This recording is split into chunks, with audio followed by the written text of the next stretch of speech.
papers before. Okay. Monday last, Jerry Porter sunk his dinghy just offshore of Perry's Harbor. Mr. Porter survived the accident after his Newfoundland dog, Samson, dragged him to shore. The remarkable dog alerted the small crowd at Jimmy Fisher's house.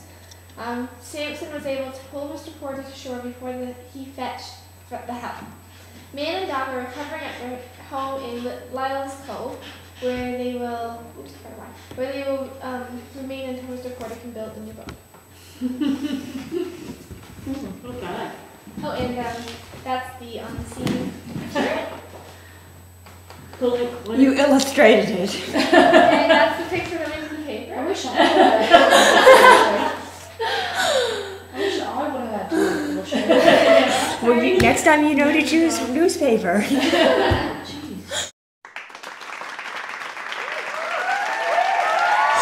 Okay, who wants to go next? Okay. It's a happy leaky boat. I was taken out by George on the floppy water in his attempt, I assumed, to drown me. George was sad. His wife had left him because he was spending too much time with me, talking boat. Hiya, George, I said. Hey, a boat. The ex-wifey is out with her new boyfriend now, some sort of animated kitchen appliance. Hey now, George. Hey now, Georgie, don't be sad, you still got me. Georgie said, yeehaw, that was the best thing that ever happened to me. He shot his gun, whose bullets, okay, I forgot to put in something, but he shot it right onto the earth. Then fell back to the earth and punctured a hole in my heart. I screamed in utter pain. We began sinking until Killjoy, the Newfoundland dog, swam up to Georgie and saved him, but not me. And then that's all I got.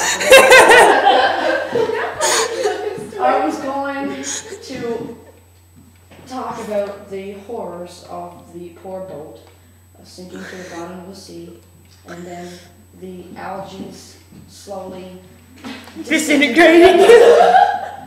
Digesting.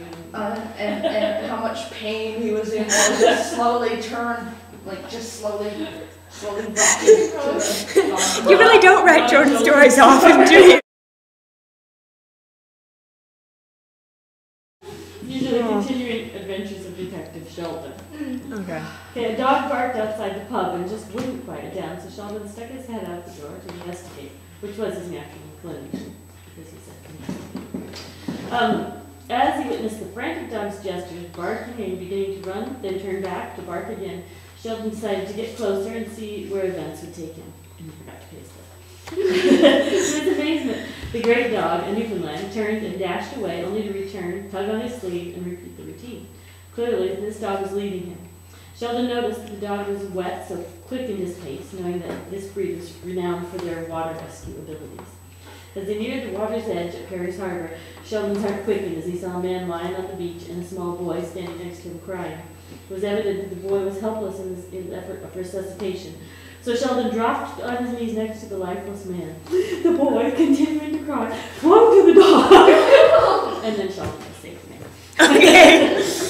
All right. Her story is quite similar to her story, but in a different perspective. Yeah, it's her story. Yeah. Well, last time, Elizabeth and Georgia and Courtney all wrote the same, and it was like the same story, just from 3 different perspectives. Yeah.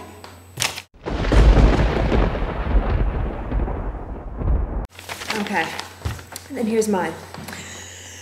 John was never supposed to be in the boat anyhow. He was a postman. He squelched up the road, leaving a dripping trail from the clothes he was wearing and the bag he was carrying. But the post had gone overboard, and then his boss had told him, the new clerk, that he was going to be the one fishing for it. John stopped to tip the water out of his shoe and remove a crab from his tie. Blackie ate the crab crunchily and then breathed the remaining fumes in John's face. "Down!" John ordered, pushing the dog away.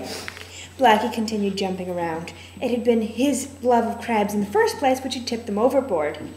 I didn't get this written, but he'd seen one and then jumped after the crab and tipped the boat. And then, and John had clung to the post and the dog's collar and been dragged ashore. Anyways, yeah. Oh, did he save the man? He did save the man. He John, was fishing for mail. He was supposed to be fishing for fish. You didn't specify that. Anyways, John tied the heavy bag of mail around Blackie's neck. "You, go get help." "Shoo! No more crabs here." Blackie bounded away. John kept squelching up the road. 10 minutes later, Blackie bounded back, leading a party of parties with lanterns. "Hello," the lead party said. "Are you in need of something?" No, I'm fine," John chattered out.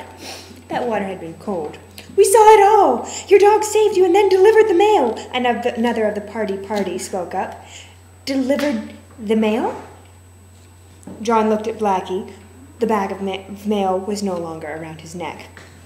Blackie made it into the paper as the heroic post dog. John was the unnamed man saved by the heroic Blackie. I like that. So, yeah. That's different. His name is Samson here. It's Killjoy there. It's Killjoy. Blackie.